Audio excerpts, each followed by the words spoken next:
this video, we're going to be talking about how a salesperson scopes a project. Now, there's a couple of reasons why we want to train on this topic. The first one being, as a leader, every day you're going to be working off the information that they've put together and compiled for you. So it makes sense to understand the way that they've done this so that essentially you're speaking in the same language as a salesperson.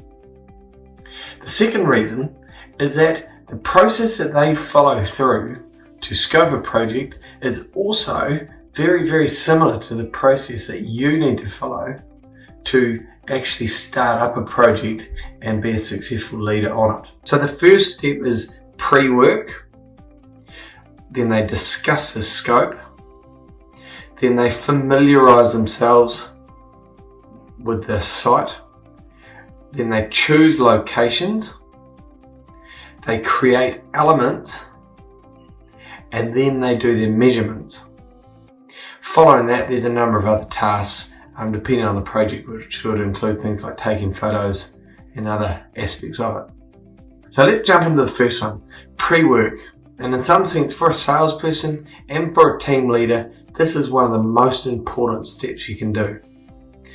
Pre-work means that you pick up all the information that you have on that project prior to going to site and you read up about it. So that could be things like reading up about the specification that's been provided to you. It could be looking on Google Maps and having a look from the aerial view, have a look on Street View, get a feel for the building or the property or whatever you can there. For a leader, absolutely reading through the tablet and all the information that you have at your disposal before you have to go to the site. That's what we call pre-work, and very, very important that we undertake that task. One of the benefits of a person that does the pre-work really well is when they get to site, they are very, very intelligent. They carry the confidence of the customer. They know what they're doing, and they can be much, much more successful, much quicker when they actually get to site. The third step is familiarize yourself with the site. Now, again, very important for a salesperson to make sure he does a walk around the site, not taking any measurements, not starting to write things down, just walk around the site and familiarize yourself with it. Get the feel for it and let it lodge in your head so you start to build up a picture about what the site is. And if it's a complex project, don't be concerned if you don't understand it fully at this point. Just take your time to walk around it and make sure you're familiar, you're comfortable with the site. On a simple project like let's say a small exterior or something like that, this can be quite quick. Might be 10-15 minutes that it takes you to get that familiarization with the site.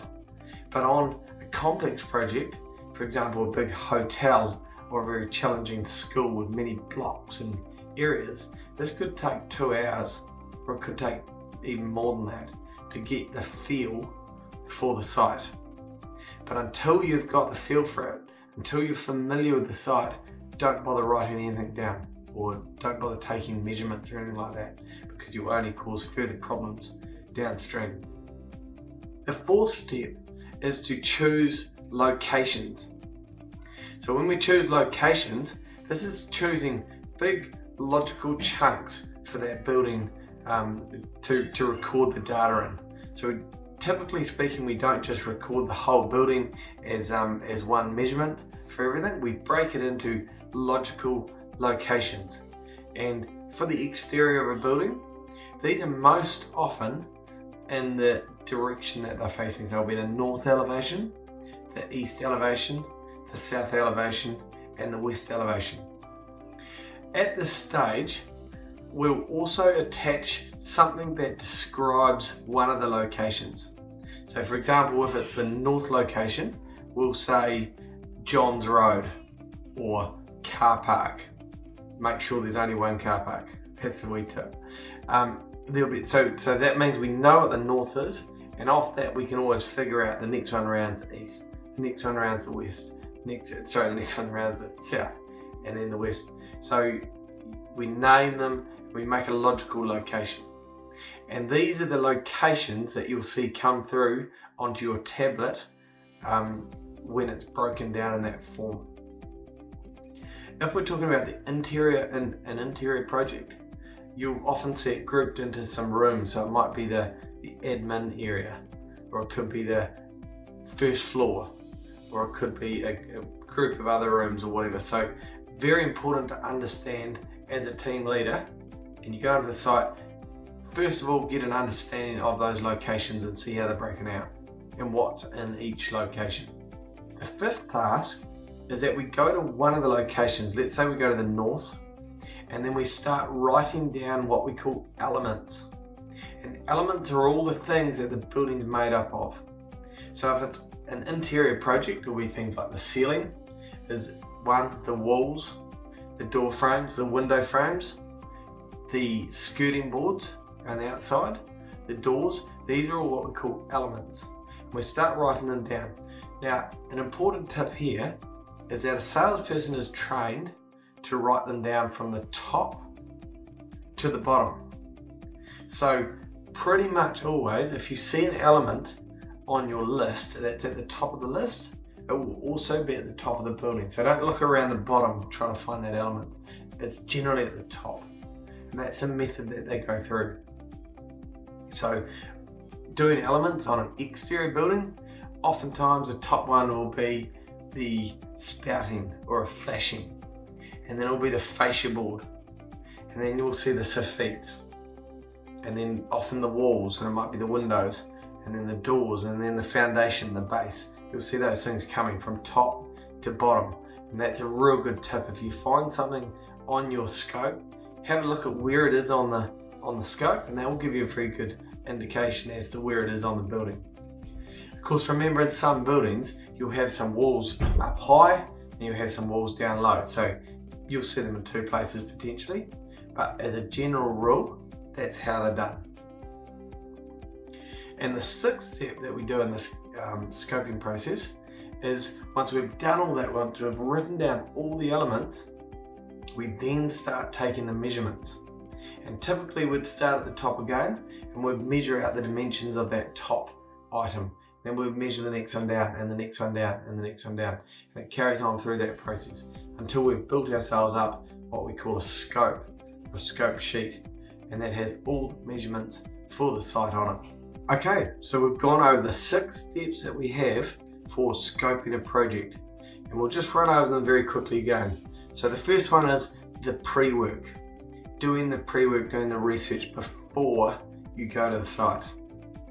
The second one is discuss the scope with the customer or whoever it is on site. Get a feel for what the scope is. The third one is familiarise yourself by going around the site and getting a feel for what that site's like. The fourth one is choose the locations. Choose that north, south, east, west, or if it's more complex than that, work out how you're going to break it up into logical chunks that make sense to anybody that reads the project. After that, we've got create the elements. So that's that's writing down the elements from the top to the bottom.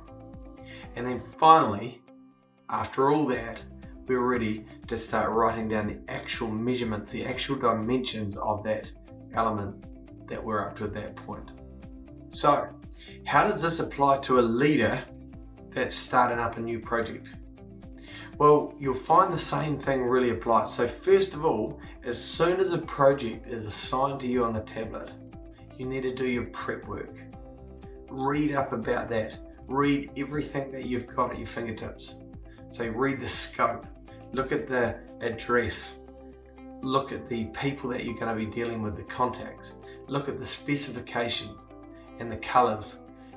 Go onto Google and have a look at it from above, and have a look at it from Street View, and in the box folder, have a look at the photos, have a look at all the photographs that the salesperson has taken. And this can all go into your subconscious mind. I'll give you a wee tip about what the subconscious mind does at the end of this video. After you've done that, go to the site, discuss the scope with the customer, get the feel with the customer. Another little tip here is that go early and maybe start some of your familiarisation. Go early to the site, get there half an hour before, just have a bit of a look around. If it's a secure site, don't go onto it, but just drive around the outside. It'll just give you a feel for what's going on that site so you're more confident with the customer. After that, choose locations. Well, for the team leader, that's looking at your tablet and saying, right, okay, if it's north, south, east, west, where's the north? Which elevation is north? Which is the west, which is the east? If it's more complex than that, if it's an interior, get a feel for how those locations are broken out.